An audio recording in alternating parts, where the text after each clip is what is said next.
I don't want to pay attention to it. Anyway, I am Captain Gimpy. You can find me on the Twitters, the Instagrams, the Facebooks, and all the things by just looking for Captain Gimpy. And if you see some version of this, like, it's probably me. So today is my birthday. I am now officially ancient. And I decided I wanted to do something a little different this week and for the next few weeks. Um, for those of you that either know me in person or you follow me on Facebook, I had the chance to go attend a virtual conference called the Game Accessibility Conference, put on by some really amazing people that are part of the International Game Developers Association. And so for the next few weeks, I'm going to walk you through my thoughts on every single talk presented at that conference. Each of these things that I do will be archived as individual videos on YouTube. So you can find me on YouTube, also Captain Gimpy. So some of you might be wondering how old I am. I'm 37. But, you know, people say I still look like I'm like 25 to 28 or whatever, so that's cool. So for those of you that don't know why I'm talking about accessibility in games, a few years ago, back when me and my friend Zen Buro, who now likes to be called by some other Buro names, we did a YouTube show that basically killed us because we did it weekly, and it was on accessibility in video games. We called it Gimpy Bites. I want to bring it back because I thought then and I think now that it was a super amazing thing to do. I'm not going to be doing it weekly outside of covering the conference talks because what I found is that it's a very slow-moving segment of the industry. Because it takes time to get all the cogs turning in all the right places to get certain things finished. And trying to find things to cover on a weekly basis was murder on both of us. So for the next few weeks, I'm going to focus on at least one talk a week that was covered at the Game Accessibility Conference. I will be going to another online conference in 2 weeks-ish. That's gonna be awesome. Some of the same people. Dude, I can't wait to share all this stuff with y'all and give you some of my own video game accessibility struggles along the way. Today, if I can find it, because I'm kind of weird and I totally forgot to queue it up before I started streaming, I'm going to be talking about Numinous Games' talk that they delivered on designing one-button games for the greatest amount of accessibility. There is a dude who was profiled back in 2015, from 2014 to 2016, if I remember right, because he did a game that was a interactive reflection on caring for someone with a terminal illness. It's called That Dragon Cancer. It's a game I still need to play. I will probably play it in a couple of weeks. If you guys are interested, I can totally do that on stream, and I would absolutely love to do that with even the smallest crowd, because I think sharing this type of stuff is like ridiculously important, and I enjoy doing it. So let me look for the video that I was going to show y'all in the first place because I'm a smart person and I can remember to do things. 1 second. 1 second. Okay, I have way too many saved playlists. It's kind of ridiculous, alright? I think this is the one. Okay, I found it early. So what I'm going to do is I'm going to play the talk. I'm going to stop periodically. And I'm just going to give y'all a little bit of my thinking on like specific things as they come up, because I don't know. I think running commentary is pretty important. And since this is the inaugural revival of Gimpy Bites, I really don't exactly know how I want to do this show. um, when I put this up on YouTube, it's not gonna have like all this part of me introing, minus probably the first one that I put up on YouTube. I might edit some of this out. I might not. I might edit it out entirely. We'll see.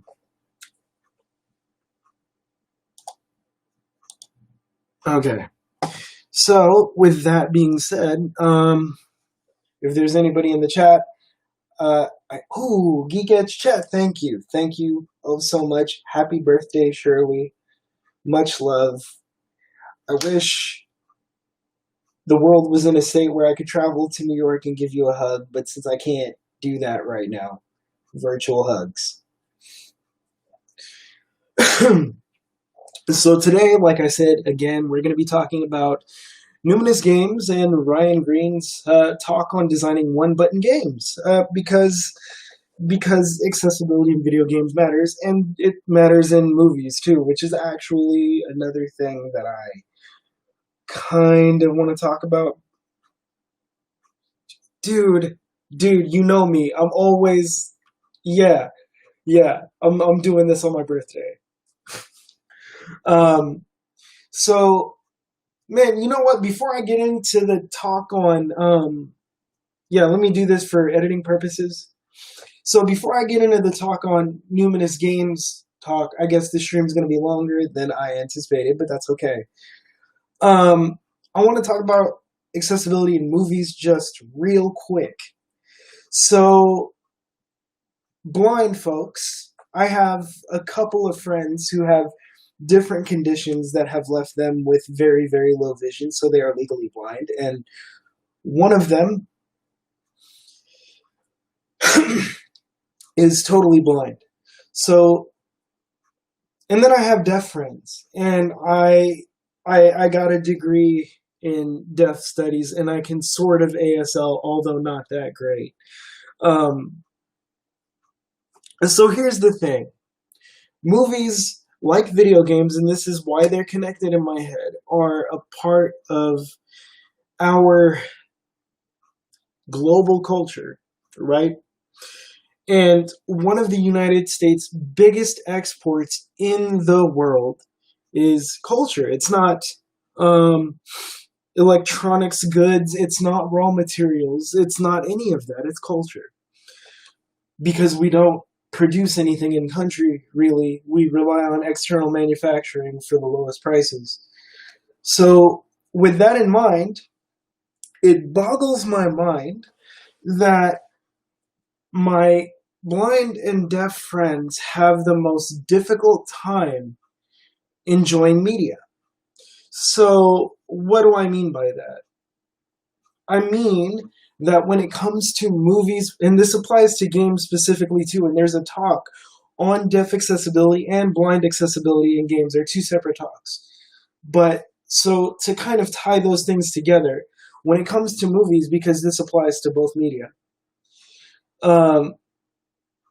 it boggles my mind that it bothers people that there are open captions in a movie. Like, oh, I can't read and pay attention to the plot at the same time. I understand for people who don't watch anime or who aren't film students who are like forced to watch a bunch of foreign films, that's really difficult. But it's definitely a skill that you can and should acquire. And here's why. I'm usually careful with the whole should thing because, usually it applies only to moral judgments. But, here's the thing, right? How messed up would it be if you had a friend who was either deaf or blind and you started talking about a movie so excitedly and then you were like, oh, wait, sorry. And then their response is, I can enjoy movies too. And sometimes that's true. But specifically when it comes to seeing films in theaters, hopefully they survive. My deaf friends cannot enjoy very many movies because the theaters in our area do not do a lot of open caption showings.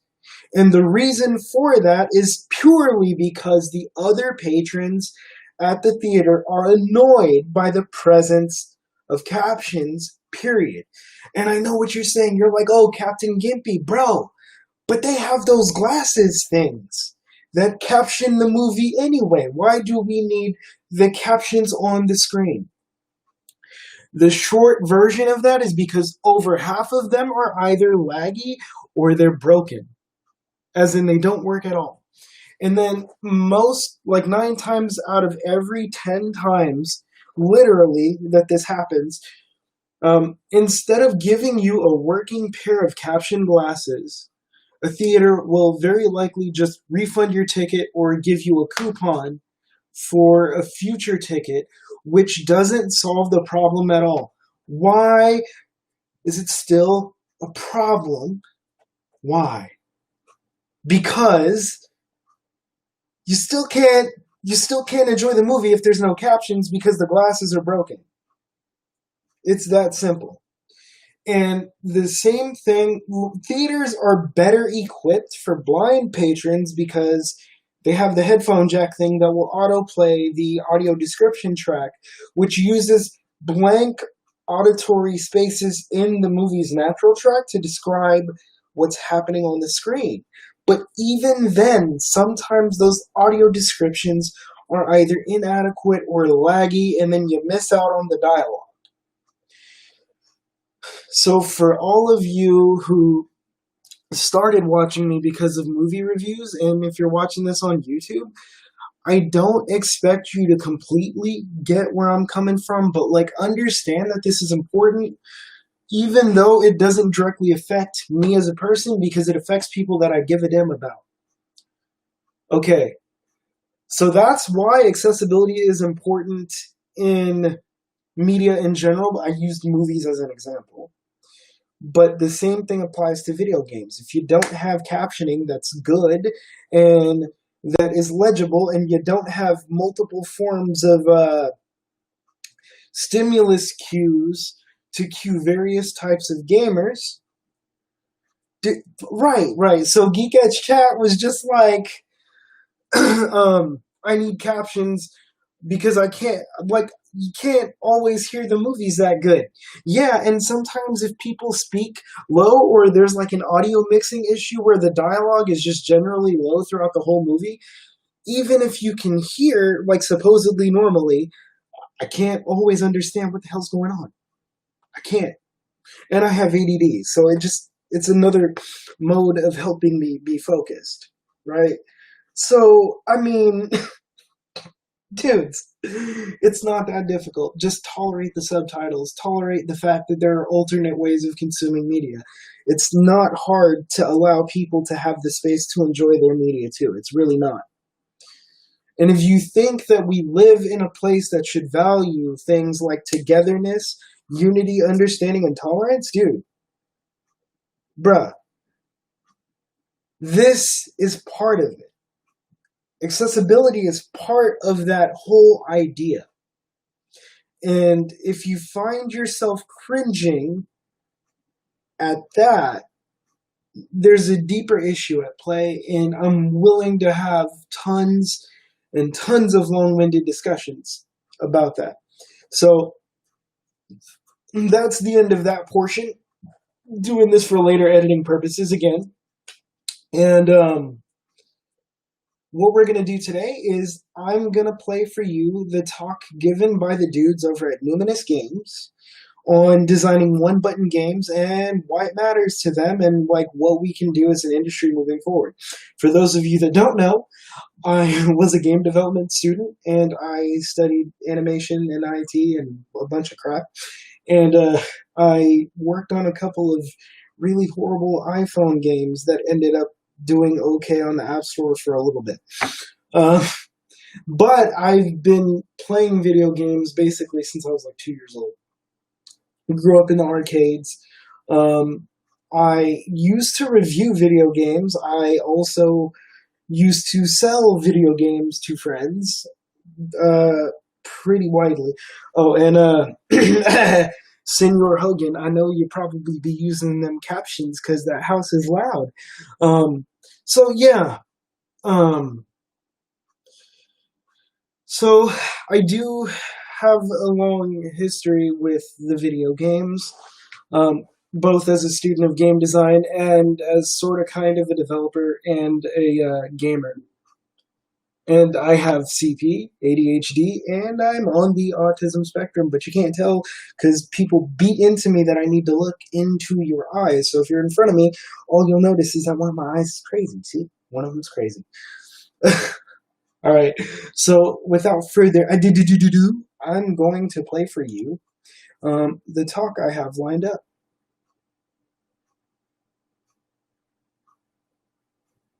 Exactly, dude. So now let's get into this one button games for accessibility talk because I think this is freaking amazing. All right. Oh, no. I gotta stop the screen share and remember to share the audio so y'all can hear what's going on. See, this is live streaming is hard. Share audio, share. All right. I'm going to turn on the closed captions that were apparently auto-generated. Okay, so one thing to note for anyone who is a deaf viewer of this live stream, I apologize, but I don't have the money to pay for a captioning service for my Twitch channel. I will do my best to caption these, but the captioning process is going to be slow because it's just me. And I'm so sorry.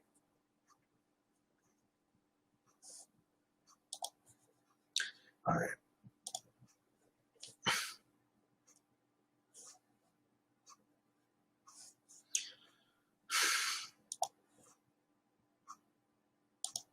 Hi, thank you for having us. My name is Ryan Green, and I'm the co-founder, along with Joshua Larson, of an indie game studio called Numinous Games. Now, Numinous is known for our emotional narrative projects, but we also work in serious games and now games accessibility. Yes, thank you for having us. My name is Mike Peroto, and I'm the development manager here at Numinous Games, and we're excited to share with you a new accessible games initiative focused on fun. We're also going to spend some time today talking about a few lessons we've learned as we become intentional about designing for accessibility. But before we begin, we're going to talk about some happy things today, and we're going to talk about some hard things. And what I'm going to share next is emotionally difficult because it is the story of the loss of a loved one. And if today isn't a good day to dwell on loss, then I'd invite you to come back and listen to our talk on another day. I just wanted to say, like, this part of his talk freaking killed me on the inside because I can only imagine what that would have been like. And this dude is an incredibly strong guy. My interactions with him have been nothing but good. I will be, I think, playtesting their upcoming game that they talk about in here. So we'll see how that goes. I also wanted to mention that if you've heard us talk about this subject at a previous conference this year, much of the material is the same. However, we hope you'll stick with us because we've included updates and new findings in this talk. Okay, well, with that, I'd like to start by sharing with you a story about a little boy named Joel, and he's someone I love to talk about. This is Joel. He had my heart from the day he was born. He was my third son, and when he turned 1, he was diagnosed with a very rare brain cancer. Now, Joel may not have grown old enough to change the world, but he certainly changed my world. And his life was a force of gravity that pulled me and everybody who loved him into his orbit. Joel opened my eyes to the transformative power of caring for a child with special needs, needs that plead with the world around us to slow down. Loving him demanded that I slow down too. Loving him demanded that I care. Loving him made me brave. I had no choice in the matter. Love dictated it. Joel lived in the spaces where people are often afraid to look. But Joel's life turned us into people who refused to look away. Joel's fight with terminal illness, vision impairment, motor impairment, seizures, significant hearing loss, paralysis, cognitive delay, speech impairment, and a host of specters that threatened his life awakened me to a world of Joels, children who are all grappling with significant obstacles while facing uncertain futures. Instead of starting a nonprofit to fund research at Numinous Games to process our personal loss, we made art. We designed a video game honoring just one life and how he changed us. So about that, like one of the things that resonated with me about this line specifically was that like when you have a specific skill set and you know that skill set, like it's common for all of us to take that set of skills and to use it to process the way we think and feel about something. So if you're a writer, you write. If you're a filmmaker, you make films, which usually includes doing the writing, editing, lighting, all that stuff at least in your head, and then you try to find people who do it better than you or who can make sure that everything you see in your head goes off without a hitch or can bring their own artistic sensibilities to make your vision better. And since this dude is a game developer and he's surrounded himself with other game developers to process how he thought and felt in this situation, he did the thing that he knows. He made a video game. So if you are a person that has a specific skill set, don't be afraid of leaning on that to process the way you feel about something. Like, it's something we all do, and it's no matter what that skill set is, it probably has a way of helping you do that. And it's easy for us to wonder if that was the lesser choice. And shouldn't we have focused on the bigger picture? Sometimes thinking small has a big impact. It's because of our choice to love and design for the one, Joel, that we're here speaking to you today. In the months after our video game, That Dragon Cancer, was released, a health executive reached out to us. He had read about our story in Wired magazine and wondered if we might tell our story at a national conference his company was hosting for rare diseases. We readily agreed. Then he asked us if we'd like to create a project for the neuroendocrine cancer community, which we called Galaxies of Hope. Designing a game to honor one boy compelled one executive to ask us to serve many others. And a few years later, this executive came to us again and asked us if we could use games to serve another group, children with spinal muscular atrophy, a rare, debilitating, and degenerative disease that causes motor neuron death. Designing to honor one boy whose illness separated us from him led us to being asked to serve thousands more children whose bodies keep them from the things they love, like play. Play was how we connected with Joel. We couldn't connect with him in all the ways that we wanted to. He was nonverbal. We wanted to know him. We would have given anything to connect with Joel in new ways through play. And so we agreed again, happily. Loving the one, advocating for the one, and designing for the one so that we all can connect. Just real quick, like another thing that stood out to me about this part was like the fact that he was doing something from an extremely vulnerable place, and something that was very important to him led to like other opportunities in the same arena. So as sort of a life coaching tangent, dudes, like if there is something out there that's really calling you like that, you gotta go. You gotta do it. I mean, I don't know any other way to be, but like in my own life, like when I've ignored that is when my life gets substantially worse, even though on the outside it seems like everything's okay. Just saying. And draw closer to each other is how we change worlds. Today, we'd like to introduce you to a project we call the Playability Initiative, which seeks to connect kids and their loved ones through play. The Playability Initiative has a funny name, but serious heart. This project is a collaboration between Numinous Games, the Able Gamers Foundation, the Family Video Game Database, and Games for Change in service to the spinal muscular atrophy community and beyond. This initiative was made possible by that one executive, his invitation to work with his team, and the financial support of the company he works for, Thank you, Leroy. Have a Novartis good Gene day. Therapies. Through the sponsorship of Novartis Gene Daddy Therapies, duties. this initiative seeks to collaborate with the community. Numinous will be collaborating with the SMA and the broader disability communities to design a one-button multiplayer adventure game for kids. What does this mean? It means it's a seriously fun game that can be played with a single button input. This is the game I was talking about. Hopefully I'll get a chance to play test this and provide feedback. I do have considerable use of my hands compared to the audience they're designing for, but I'm also familiar enough with people that have various forms of quadriplegia that, like, I can kind of put myself in those shoes. So I'm really looking forward to this. We're calling it Painted Waters, where adventure creates. For some children with spinal muscular atrophy, Painted Waters may be the first video game they play that was designed specifically for them in mind. And as you know, many games are adapted to players with disabilities after the fact.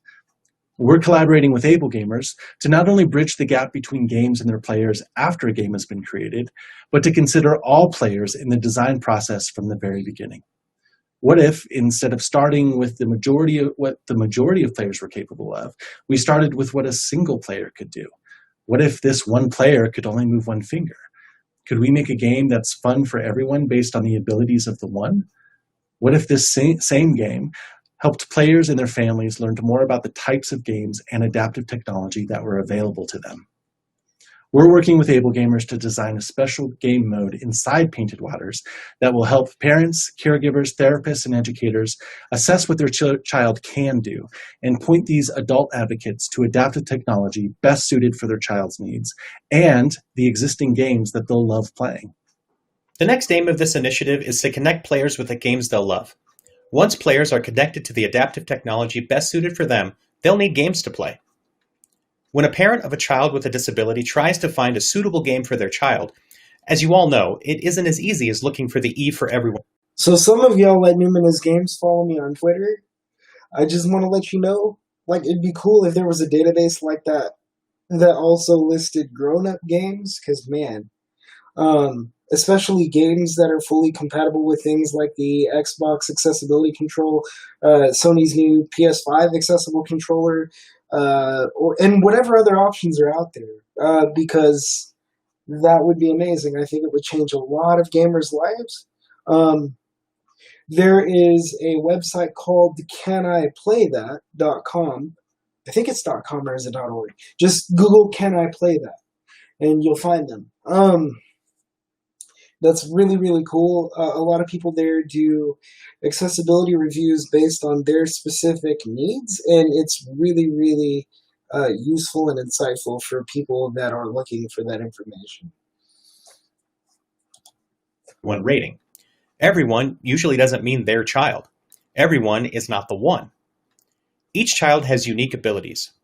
Where is the labeling that says what kind of manual dexterity is required for gameplay, or how much rapid motor function is needed, or whether or not eye tracking is supported? I can't believe, finding an accessible game is not as simple as a label indicating a game is compatible with adaptive technology. That uses parents need specific details relating to their unique child's abilities. Challenge, and I think they're doing a great job. This is why we've teamed up with Andy Robertson, a games journalist out of the UK who's an expert in family gaming. His work encourages parents to meaningfully engage with their children through gaming by providing them resources and recommendations through his various popular social media channels. Andy's latest project, the Family Video Game Database, is growing into a treasure trove of curated game lists and powerful search features that connect adult advocates and their children with games they'll love.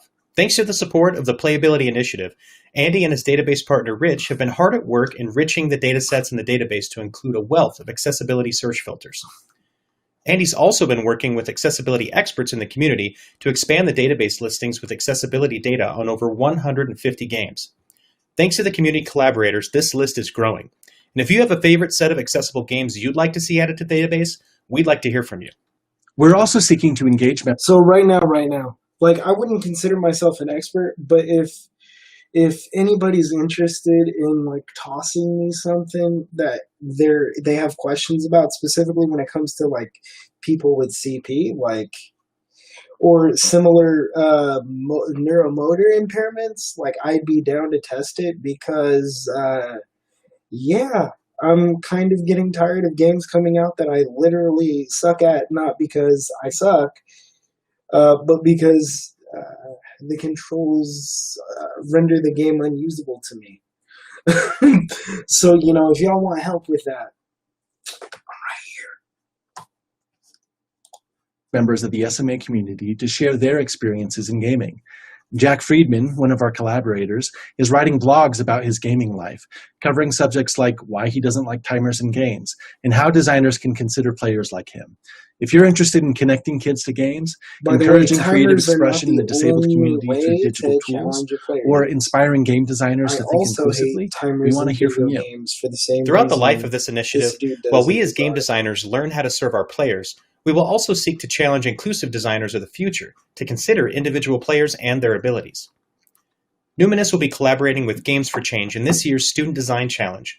Inclusive design is important across all issues, whether designing games to educate players on the issues that affect our environment, our society, and our policies. Inclusive designers look for ways to draw all people into the conversation.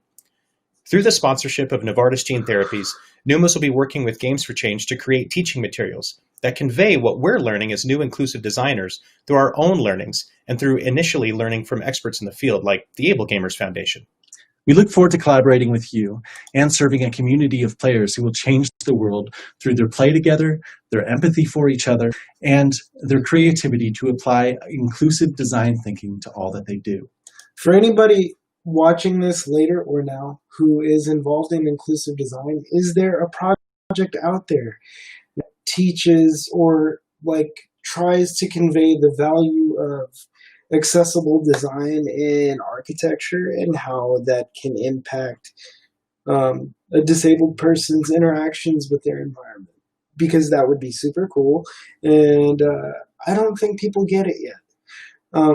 Just as an aside, it's actually cheaper to build in accessibility at design time, both in games and in architecture and education, than it is to try to tack it on after the fact. So let me give you an example. There is a talk that I will cover later that is strictly on font size and subtitling, right? It's just about that in, what is that game? Outer Worlds? The Obsidian game? I think it's Outer Worlds, I think. So the dude that was in charge of that feature talked about how making small adjustments to the font size to the design spec actually broke the UI. So that meant that it took him more time. That meant he needed more resources, which means that it costs Microsoft and Obsidian more money to implement than if you just do it in the beginning.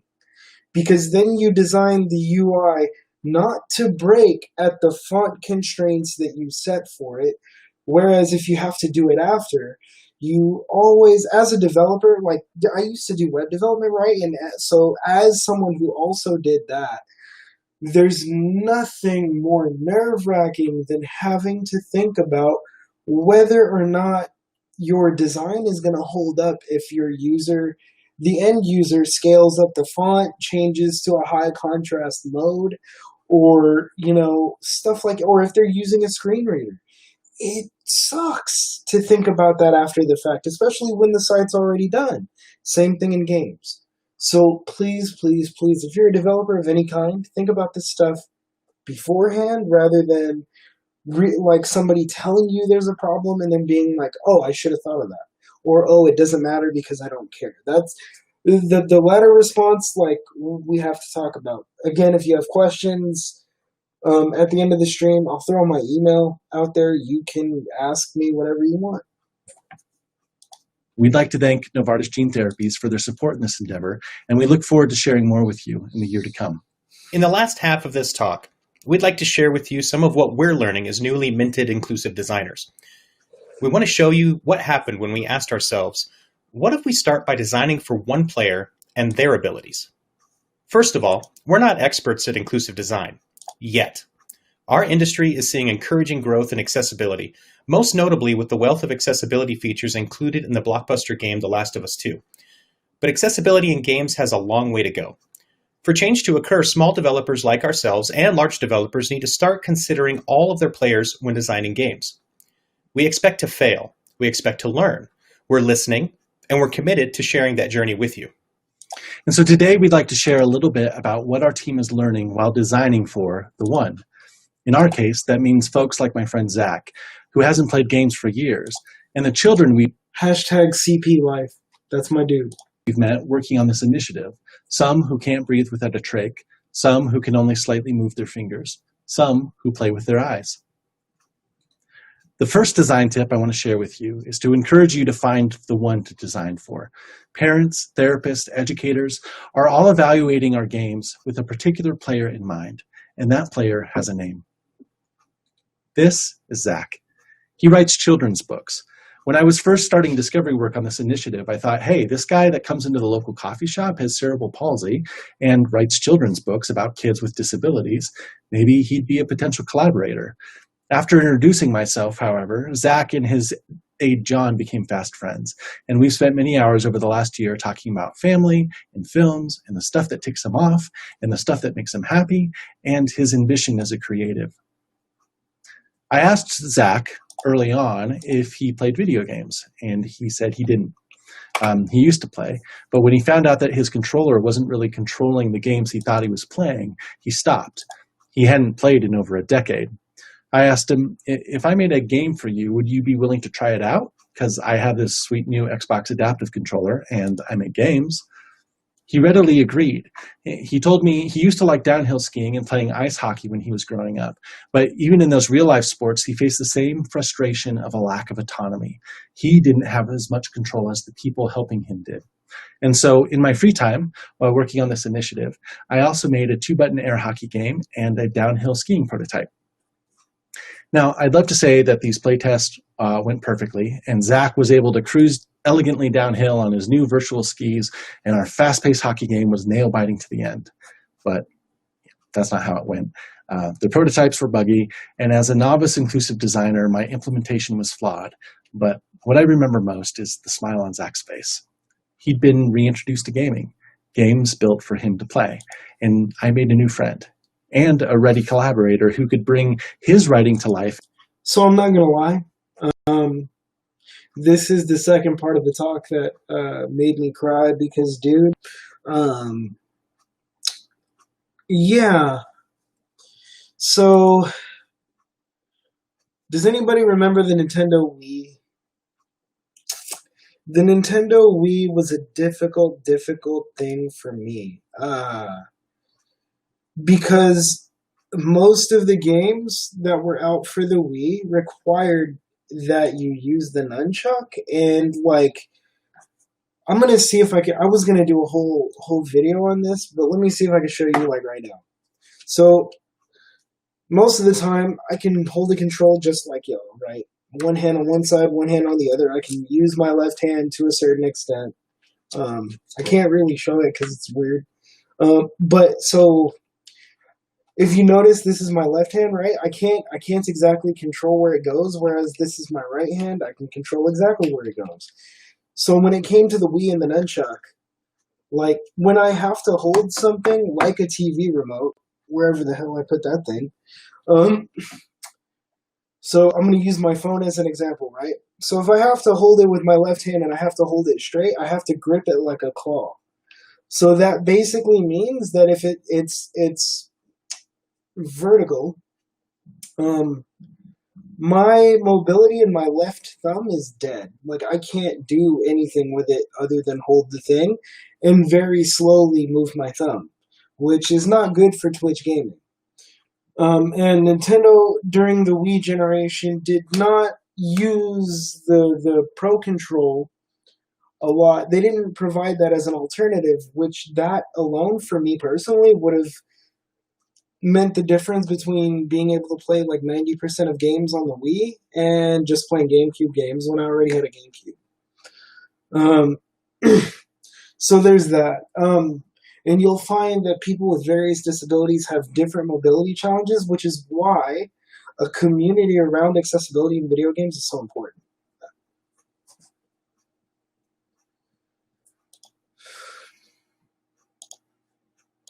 In new ways through games that we could make together. And we've since been conspiring on new game ideas, and I look forward to Zach's collaboration.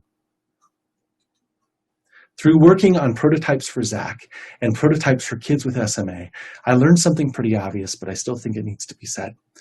Designing for adaptive technology doesn't automatically make a game accessible. In this early prototype, I designed a digital instrument for kids to play. Moving a joystick around in 8 directions allowed kids to play music by hitting notes. I focused on adapting the joystick movement, patting myself on the back for allowing the player to interact with touch and adaptive joysticks and eye gaze control.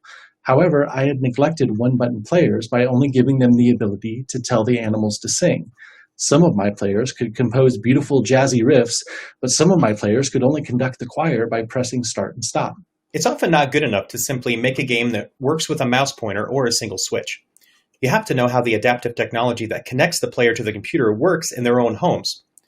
In a recent failed playtest with Jack, and it was definitely our fault, we had failed to account for the fact that just because an eye-tracking system can move the pointer doesn't mean it will. Often, eye-tracking systems have dashboards that sit on top of the programs on the computer desktop. These dashboards control the mouse and keyboard inputs to the computer, as well as launch and switch between programs. In Jack's case, his system didn't have a way to simply move the mouse pointer without clicking. In our preparation, we had failed to consider the adaptive technology in use by the player and how to configure it properly. The game could already be played with only a mouse pointer or only a single switch, but we needed to know how the player would use their computer to understand the player. This leads us to our next design tip. Examine your inherited ability bias. Many of our favorite fighting, shooting, driving, and platforming games are less about play and more about mastering difficult interfaces with dexterity. They're hand puzzles for the most dexterous. That was the most succinct description of the problem with games designed without accessibility in mind that I've ever heard. It's usually a dexterity game, right? It's a hand puzzle.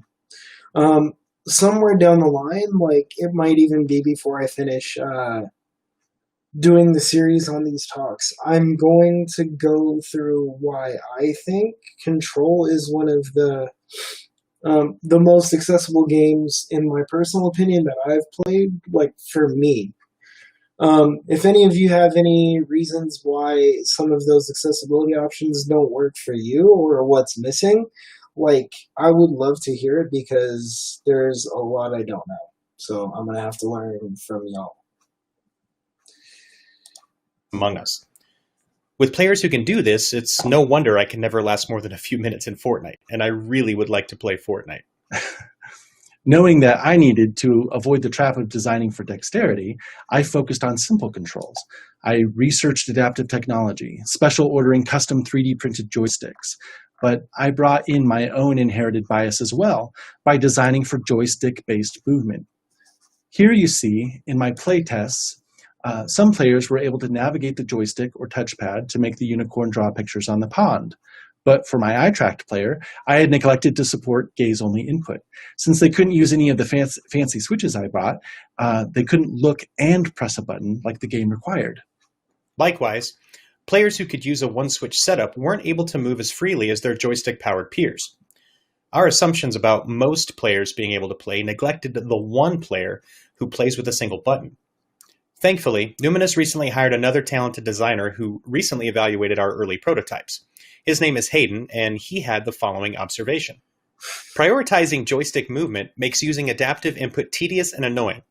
Hayden isn't one to mince words. So, back in May of this year, he recommended we pause our design with our mountain of ideas and mechanics and themes for this new game we're making and asked us the following. What does the player want to do, and what is preventing them from doing it? So we decided to zero in on the movement problem. Said. If some players are able to play with only a single switch, do we care about their play experience? And if we do, then is joystick-based movement really a core value of our game? What will players want to do, and what is preventing them from doing it? When we focus on what most players could do, instead of focusing on one player, we mourn our losses when we can't use the flashy interface or the fancy adaptive controller. But when we focus on the one, we create a gift for them that isn't about us at all. And when we do it well, It serves everyone. Hayden introduced us to some new references, and we explored new ideas on how to design our maps. What would happen if we allowed players to focus on their desired destination rather than just their next step? We looked at bus routes and footpaths.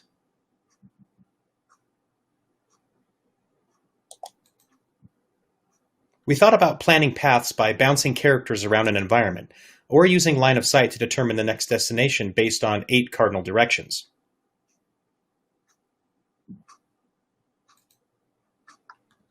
When we thought about it, we realized that we don't plan our steps in real life, we plan our destinations, and for many of us, our movement is as involuntary as a heartbeat.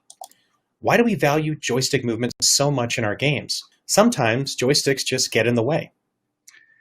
As we prototyped, we started building off of each other's ideas. If we could let go of our expectation that free-form movement is the best for everyone, what would grid movement look like? How many options should we offer at any given time? What if we moved on the outlines of the grid rather than from the center of the spaces? In this first example, every time the sphere changes directions, the player has hit their button. This led to some very fast and fun movement that didn't require the player to press a button at every junction of the map. In the second example, collecting items wouldn't require players to press multiple buttons. It could be as easy as encircling them. When your player avatar is a bug, I just wanted to say right here, I super duper applaud. Oh, thank you. Thank you. It's Nero, dude. Like, I really, really appreciate that. You have no idea. I just wanted to say I applaud the dudes over at Numinous Games for being willing to admit that they have a lot to learn and for trying ideas. So what you guys are seeing right here, if you have not worked in game development or consumed a lot of game development related content on YouTube, so when you're a graphic designer, like usually you'll use placeholder graphics just to give the client an idea of like what they would be getting once all of their stuff is put in before you decide to commit to a full-scale project, right? So this is a similar thing in games. It's important to like play test either a single mechanic or a set of mechanics to see if A, they're working, B, if they're fun, and C, in the case of like testing multiple mechanics, whether those mechanics work well together, whether they're not broken, before you commit to doing full-scale graphics and animation and like cutscene renders and all the other stuff that goes into all the juicy AAA things that we come to expect as gamers. So here is kind of what you're seeing. And like what I like about this is they're testing different modes of movement to see if they're engaging, because movement is a fundamental part of most video games.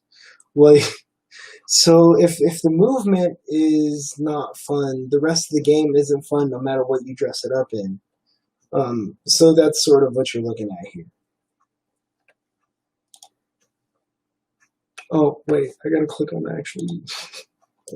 who always tends to turn left, collecting an item is as simple as pointing the bug in the right direction, or in this case, the left direction.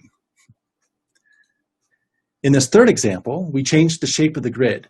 Instead of hexes, we had squares. With only one decision, left or right, players could navigate the entire map efficiently. These prototypes led us to the conclusion that semi-autonomous vehicles can be really fun to drive. We take autonomous vehicles for granted all the time in daily lives, from auto-steering cars, taxis, and scooters, to taking the time to torment robo-vacuums. Total control does not necessarily equal fun. When we really looked at our grids, we realized the shape of the paths between the points didn't really matter, so we bent them into fun shapes. We also realized if you're not driving the car, in this case the orange ball as it drives along its path, maybe the fun could be found in chasing cars. In this first example, the small white sphere follows the orange car. When the player presses the button, the player stops following the car. When they press it again, the player's sphere follows once more. We realized the fun was trying to capture the big spheres in the middle by anticipating the new path they will take when they choose to begin following the car again. I was responding to this. In the earlier. second, we added intersections. Oh, Press the button to take a turn at the intersection, follow or don't follow the Why? car when it's outside of the okay, intersection. that's broken. Hold on. In the third, I channeled one of my favorite activities growing. Yeah. Hold on. Yeah, Restream, y'all really need to fix that.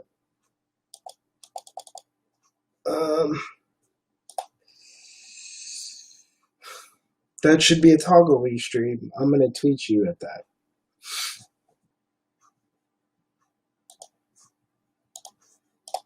Up, kneeboarding. The player presses the button to use their momentum to swing wildly around corners, or pressing the button to follow peacefully, all without controlling the steering of the vehicle. This led to an exciting aha moment.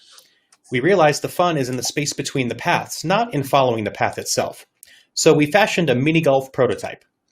In these prototypes, one button tap breathes in deeply, the next button tap blows our little bug who is serving as the golf ball in the direction of the hole. We discovered a prototype that was challenging and fun for all players, and all playable with one button. This revelation seemed worth exploring further, and so we broke down why this particular set of game mechanics works so well for one-button play. Golf clubs aren't the only device that moves balls towards a target on a mini golf course.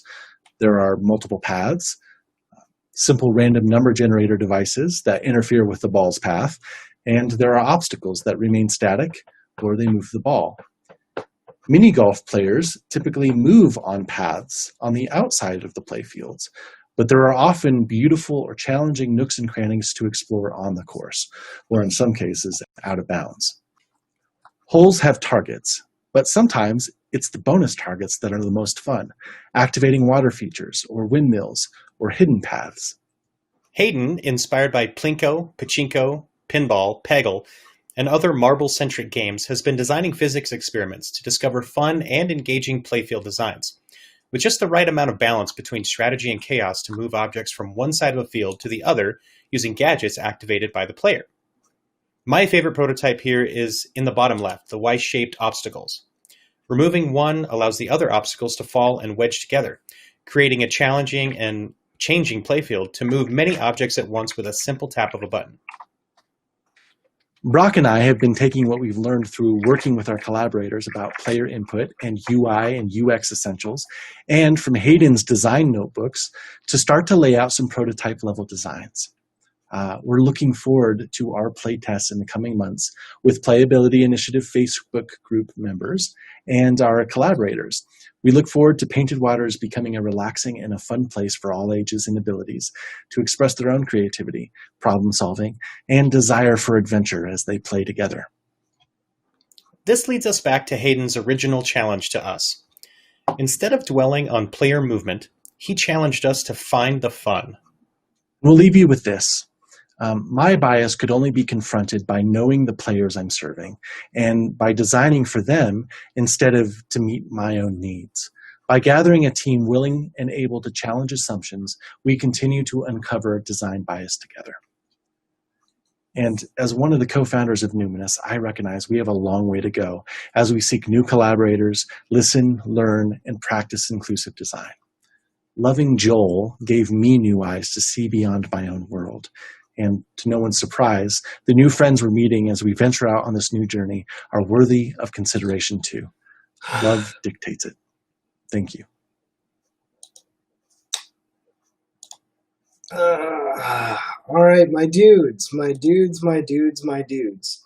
So, this concludes the inaugural Gimpy Bites episode. I'm probably going to keep doing these as live streams and editing and captioning them later. Hopefully YouTube captioning isn't broken. I'm a little worried about what Google has in store for that, and they know it, trust me. So, do you guys like this style of content, or would you prefer that I pre-cut a video roll of like highlights, Would you like me to read a bunch of articles beforehand and summarize them and use pretty graphics? Let me know down in the comments, because this is something I'm going to be doing for a very, very long time. Since it's my birthday, I have to do like fun things like laundry and vote and feed myself. Yeah, because, wow. So yeah, I'm going to be doing this for a long time. I will probably be covering the next conference I'm going to. That is a one-day event on the 24th. Follow me on Twitter. I will be retweeting that. Y'all should go if you have any interest in video games at all. Thank you, Geek Edge Chat. Thank you to, usually I call him Black Man, but like, Leroy. Thank you to everybody who wished me a happy birthday, both like on stream and like during the stream on my phone. I hope you all have a lovely day, and I will see you next week with more accessibility content. Like I said, I'm going to walk you through the entire freaking conference. There is a micro talk episode in the works. So the standard talks were 30 to 45 minutes, and the micro talks were 10 to 15. Those I might just cover all in one day and then cut them up and release them later. So let me know what you guys thought. Leave it in the comments. Leave it in my hate mail. Oh yeah, let me give you my hate mail address. Alright. My bad. So if you have any criticisms, suggestions, accessibility ideas you would like me to pass on to random people that work at Square Enix or Ubisoft, or to the great Ian Hamilton himself and all these other wonderful people, yeah, use that, and I will see you guys next week. Love y'all. Talk to you soon. Have a great day. Thank you. Thank you. Bye-bye.